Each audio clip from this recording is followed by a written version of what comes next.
السلام علیکم ورحمۃ اللہ وبرکاتہ۔ میں ہوں ڈاکٹر قیس رضا زلزلہ قادری، آپ کا میزبان۔ دل سے میں آپ کو استقبال کرتا ہوں اپنے اس چینل پہ۔ معزز سامعین کرام، جو لڑکیاں بھاگ کر کے شادی کرنا فخر محسوس کرتی ہے، ہمارے اسلاف کی ماؤں نے، بیٹیوں نے، بہنوں نے جو سبق اور حیرت انگیز واقعات کو ہمارے لیے چھوڑا ہے، ہمیں چاہیے کہ وہ روشنی ہم اپنے گھروں تک، اپنی بہنوں تک، اور جو کوئی بھی راہ سے بھٹک گیا ہے، تاریکی میں بھٹک رہا ہے، ان کو دکھانے کے لیے اسے استعمال کرے۔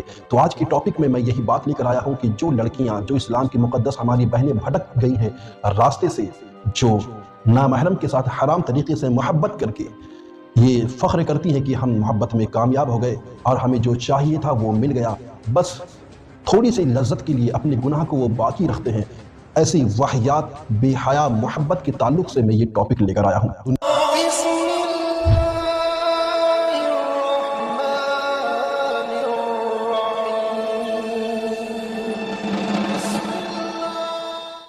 دنیا میں حسن کی نمائش کرنے والیاں بالوں کو سجا کر، گالوں کو سنوار کے، لباس بہتر پہن کر، دوسروں کی نظر میں آ کر اپنی جوانی کو نمایاں انداز میں پیش کرنے والیاں، خبردار وہ وقت دور نہیں جب تمہیں اس کا حساب دینا پڑے گا۔ تو جو صرف غیر محرم کے ساتھ تعلقات بنانے کے لیے یہ سب کرتی ہیں، وہ کان کھول کر سن لے جو میں آپ کے لیے یہ ٹاپک لے کر آیا ہوں۔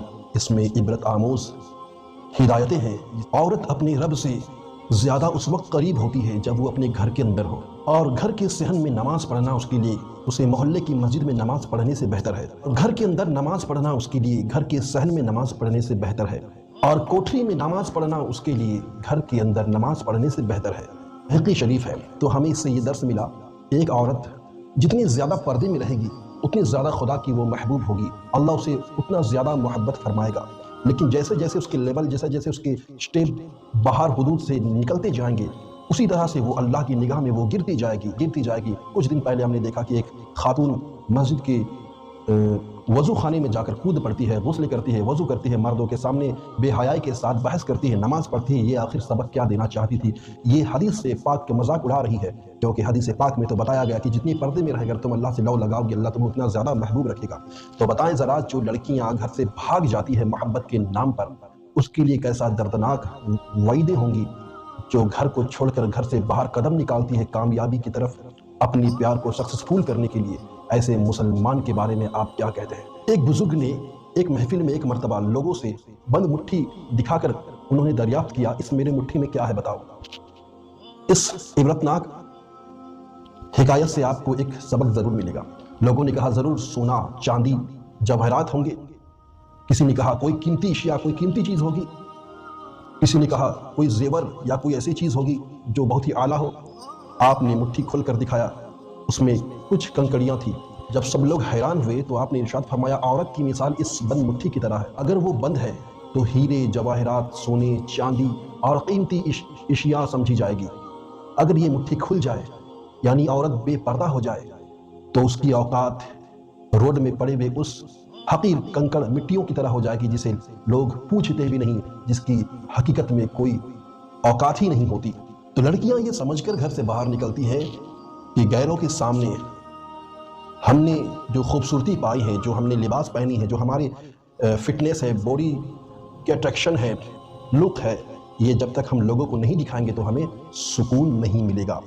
لیکن پتہ ہے، چوری اسی گھر پہ ہوتی ہے جس گھر میں قیمتی چیز ہوتی ہے، اسے قیمتی سمجھ کر چوری کیا جاتا ہے، اور جہاں نہیں ہوتی اس گھر کی طرف جھانک کر بھی نہیں دیکھا جاتا۔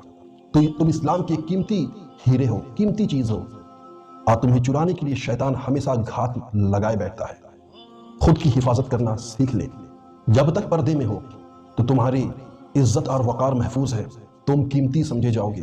جانتے ہو کہ قیمتی چیز جیسے ڈائمنڈ ہے، ڈائمنڈ یا پیسے، ہیرے، جواہرات، سونا، چاندی چھپا کر کیوں رکھا جاتا ہے؟ کیونکہ وہ انسانوں کے نزدیک بہت زیادہ عرفہ و اعلیٰ، وہ قیمتی چیز ہے، وہ ہماری جان و آبرو کے لیے بھی بہت قیمتی چیز ہے، اسی لیے چھپا کر رکھا جاتا ہے۔ اور جس کی کوئی عزت نہ ہو، جس کی اوقات نہ ہو، جس کی کوئی قیمت نہ ہو، وہ گھر کے باہر پڑے ہوئے نظر آتے، یا گھر میں یوں ہی ادھر ادھر بکھرے ہوئے نظر آتے، روڈ میں پڑے ہوئے نظر آتے، یا کوڑے کچرے میں پڑے ہوئے نظر آتے۔ تو ایک عورت، ایک لڑکی خود کو قیمتی سمجھتی ہے تو وہ خود کو چھپا کے رکھنا چاہے گی، وہ خود کو با پردہ رکھنا چاہے گی۔ اگر خود کو قیمتی سمجھتی ہے، اگر وہ خود کو بازارو سمجھتی ہے، طوائف سمجھتی ہے، خود کو کوڑا کچرا کا ڈھیر سمجھتی ہے، خود کو روڈ پہ چلتے پھرتے والوں کا گراہک سمجھتی ہے، خود کو تماشا دیکھنے والوں کا سامان سمجھتی ہے، تو بے پردہ گھومے ایسے لڑکیوں کی ہمیں اور سماج کو اور اسلام کو ضرورت نہیں ہے۔ یہ سبق آپ کو سمجھ آ گئے ہوگی، اس بات کو آپ نے پوائنٹ پہ ضرور لیا ہوگا، کیونکہ ہر کسی کا دعویٰ ہے کہ میں اللہ سے ڈرتا ہوں، میں اللہ سے ڈرتی ہوں۔ سچا صدیق تو وہی ہے، اللہ سے ڈرنے والا جس کے پاس گناہ کرنے کے ذرائع سامان موجود ہو، گناہ کرنے والیاں گناہ کرنے والے بھی موجود ہو، اور ہر طرح سے وہ آزاد ہو کہ میں گناہ کر سکتا ہوں، اس کے باوجود گناہ کرنے کا جب وقت آئے تو خوف خدا سے دل لرز جائے اور فوراً اسی وقت اللہ سے شرمندگی محسوس کرتے ہوئے منہ مول کر توبہ کرتے ہوئے وہاں سے چلا جائے، وہی با وفا ہے۔ خدا سے ڈرنے میں سچا وہی ہے، وہی صدیق ہے، وہی سچا ہے۔ صرف زبان سے ڈرنے کا دعویٰ کرتے ہیں، گناہ کرنے کے وقت آنے سے خدا کو بھول جاتے ہیں، یہ لوگ مکار اور جھوٹے ہیں۔ رسول کریم صلی اللہ تعالی علیہ وسلم نے ارشاد فرمایا، جس شخص کو عشق ہوا اور اس نے پاک دامنی اختیار کی، یعنی محبت کے نام پر گندا کام نہ کیا، کوئی حرام کاری نہ کیا، کوئی بدکاری یا زنا نہ کیا، وہ اپنے عشق کو چھپایا اور اسی عالم میں مر گیا، تو وہ شہید با وفا شہید کا درجہ پائے گا۔ حدیث پاک ہے۔ سبحان اللہ، لوگ عشق کے نام میں لڑکیوں کو بہلا پھسلا کر اس کے ساتھ زنا کر بیٹھتے ہیں، کیونکہ انہیں عشق وفا والا نہیں چاہیے، بلکہ انہیں عشق تو جسم کی ضرورت تھی۔ رنگین مناظر اپنی آنکھوں سے دیکھ کر شہوت اس طرح، اب لڑکیاں خود چاہتی ہیں کہ کوئی مجھے آئے اور مجھے سکون دے، وہ خود اب گناہ کی تلاش میں نکل پڑی ہے۔ اور تو اور سوشل میڈیا میں شارٹ ویڈیو میں آپ دیکھتے ہوں گے کہ کس طرح سے اپنے جسم کی وہ نمائش کرتی ہیں، صرف اور صرف اس لیے تاکہ کوئی ہے جو مجھے مل جائے اور مجھے سکون دے جائے۔ توبہ، استغفر اللہ، لا حول ولا قوت الا باللہ العلی العظیم۔ رسول اللہ صلی اللہ تعالی علیہ وسلم کی قبل زمانے قدیم میں عورتوں کی دو اسٹیٹس چلے آ رہے تھے، ایک یہ کہ عزت دار اور خاندان گھر میں جوان ہونے کے بعد شادی کی جاتی تھی، اور دوسری اسٹیٹس یہ تھی کہ بازاروں میں بہترین قیمت کے طور پر کنیزوں کو، لونڈیوں کو خریدا جاتا، قانونی طور پر ان کے لیے وہ مباح کر دیا جاتا، جو لونڈیاں خرید لی جاتی اس کو استعمال کرنا جائز سمجھا جاتا تھا، کیونکہ وہ لڑکی اس کی ملکیت اپنی ہو جاتی تھی۔ رسول اللہ صلی اللہ تعالی وسلم نے یہ احسان فرمایا کہ لونڈی گیریوں کی حوصلہ افزائی نہ کرتے ہوئے حوصلہ شکن آپ نے فرمائی، تو پہلے قیمت دے کر کے لونڈی لے کر اس کے ساتھ وقت گزارا جاتا تھا، جس سے کہ وہ اپنی رات کو رنگین کیا کرتے تھے، اور جسے وہ اپنے دل میں بسا لیتے، انہیں آزاد کر کے شادی بھی کر لیتے تھے۔ بہرحال وہ اپنے طریقے سے جائز بھی تھا، کیونکہ اسے خریدنے کے بعد وہ اس کی ملکیت ہو گئی، چاہے جیسے وہ استعمال کرے، لیکن بعد میں اسے ممنوع قرار دے دیا گیا۔ اب بھی وہی دور آ چکا ہے، اور وہ کیسے؟ آج پھر کچھ لڑکیاں اپنے آپ کو باعزت خاندانی اور نکاح کے ذریعے گھر کی مالکن کی مرتبے سے گرا کر وہی لونڈی کی درجے پر لے آئی ہے، اور اس جدید نئی دور کی لونڈی کو گرل فرینڈ کہا جاتا ہے۔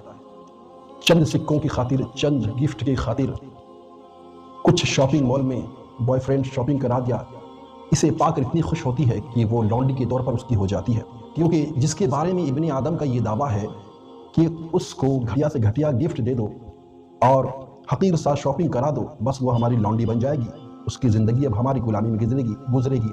محبت کے نام پر ایک آزاد زندگی کو جو شریعت کے طور پر نکاح کر کے گھر کی مالکن بن سکتی تھی، خوشحال زندگی گزار سکتی تھی، سوسائٹی میں سر اٹھا کر جی سکتی تھی، لیکن محبت کے نام پر صرف اور صرف شہوت کے لیے کسی کی لونڈی بن جاتی ہے، گرل فرینڈ بن جاتی ہے، اور اپنی پوری زندگی کی عزت کو خاک و تباہ کر ڈالتی ہے۔ سوچنا عورت کو چاہیے کہ وہ نکاح کر کے گھر بسانا چاہتی ہے یا یوں ہی محبت کے نام پر کسی کا ٹائم پاس بننا چاہتی ہے۔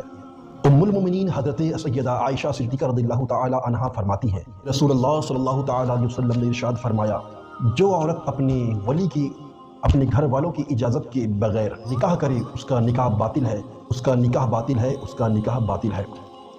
اب یہ گھر والے ولی کون ہے جس سے اجازت لی جائے؟ یہ بیٹی کا باپ ہو سکتا ہے، بھائی ہو سکتا ہے، چاچا ہو سکتا ہے، ماموں ہو سکتا ہے، تایا ہو سکتا ہے۔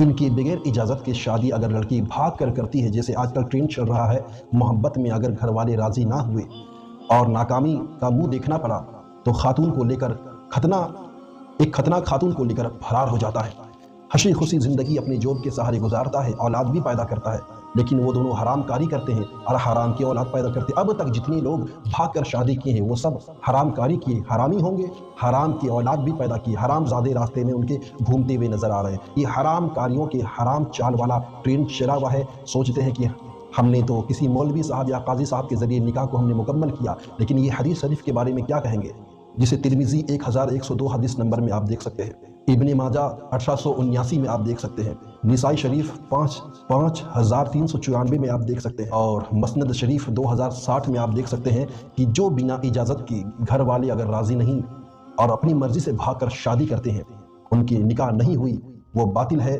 اور ریجیکٹ ہو گئی۔ کیا ہوگا ان کا؟ قیامت میں منہ کیا دکھائیں گے؟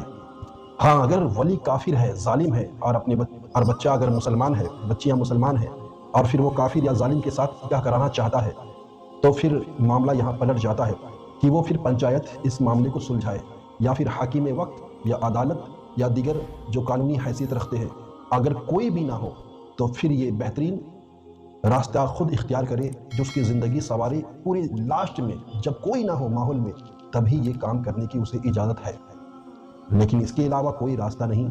ڈائریکٹ ماں باپ سے بنا پوچھے بھاگ جاتے ہیں تو یہ شادی باطل ہے۔ اور کچھ تو ایسے بھی ہیں کہ شادی کے بعد بھی بوائے فرینڈ بنا کے رکھتے ہیں، اور اس بوائے فرینڈ کا نام ہے دیور۔ رسول اللہ صلی اللہ تعالی وسلم سے جب پوچھا گیا تو آپ صلی اللہ تعالی وسلم نے فرمایا، دیور تو موت ہے تمہارے لیے، موت۔ لہٰذا ان سبق آموز باتوں سے ہمیں یہ درس ملا کہ ہمیں وہ کام نہیں کرنے چاہیے جس سے اللہ و رسول ناراض ہو جائے، ایمان برباد ہو جائے، ہماری اسٹیٹس خراب ہو جائے، ماحول میں بگاڑپن پیدا ہو۔ پھر آنے والے دور میں ہماری نسل بھی یہی کرے گی، پھر ہمیں پچھتاوا ہوگا کہ افسوس ہم یہ نہ کرتے تو ہماری نسل یہ نہ کرتی، آج ہم سوسائٹی میں منہ اٹھا کے جینے کے قابل نہ رہے اور ہماری عزت کی واٹ لگ گئی۔ بعض ایسا بھی ہوتا ہے کہ گرل فرینڈ اور بوائے فرینڈ میسج میں، واٹس ایپ میں، فون پہ گندی باتیں کرتے ہیں، اصلیل سے بھری ہوئی باتیں ہوتی ہے، اور اس طرح بات کرنے سے وہ ناپاک بھی ہو جایا کرتے ہیں۔ اس کے تفصیل سے جانے کی ضرورت نہیں ہے۔ حضور صلی اللہ تعالی وسلم نے ارشاد فرمایا، حضرت اما عائشہ صدیقہ رضی اللہ تعالیٰ عنہ فرماتی ہیں کہ آپ صلی اللہ تعالی وسلم نے فرمایا، اے عائشہ، کیا تم نے بری یا گندی زبان پہ بات کرتے ہوئے کبھی سنا؟ یاد رکھو قیامت کے دن وہ لوگ اللہ کی نظر میں سب سے برے ہوں گے جنہیں لوگ علیحدہ کر دیں، خود سے ان کو کنارہ کش کر لیں، تاکہ ان کی فحش گندی زبان اور گناہ سے اپنے آپ کو محفوظ رکھ سکیں۔ بخاری شریف کی یہ روایت میں نے بیان کی ہے۔ تو پتہ یہ چلا کہ بوائے فرینڈ گرل فرینڈ محبت کی تپش کو بڑھانے کے لیے، آگ کو اور زیادہ زوردار بھڑکانے کے لیے جو باتیں کرتے ہیں، تو اس کے عوض میں انہیں جہنم میں ٹھنڈا کیا جائے گا، جہنم کی آگ سے، اور لوگ ان سے دور ہوں گے، کیونکہ وہ فتنہ و فساد پھیلانے والے، برائی پھیلانے والے اور برائی سے نہ بچنے والے تھے۔ تم اپنی خیریت چاہتے ہو تو ان سے باز آ جاؤ۔ جو میں نے کہا، یہ بات، ان ٹاپک کو لوگوں تک پہنچانے کی کوشش کرو۔ اگر اس بات کو پہنچاؤ گی، اگر کوئی غلط راہ اختیار کیا ہے، کوئی بھاگنا چاہتا ہے یا گندی چیزوں میں ملوث ہے، شاید میری اس ویڈیو کو دیکھ کر صحیح راہ اختیار کر لے اور توبہ کر لے۔ اللہ ہمیں توفیق عطا فرمائے، آپ کے ذریعے سے کسی کی زندگی بچ جائے، گناہ سے بچ جائے، اس سے بڑی بات کیا ہوگی۔ ہمیں اور آپ کو اللہ تبارک و تعالی توفیق عطا فرمائے، راہ مستقیم پر چلائے، گناہ کبیرہ صغیرہ سے بچائے، اور با حفاظت ایمان ہمارا خاتمہ ہو۔ آمین۔ السلام علیکم ورحمۃ اللہ وبرکاتہ۔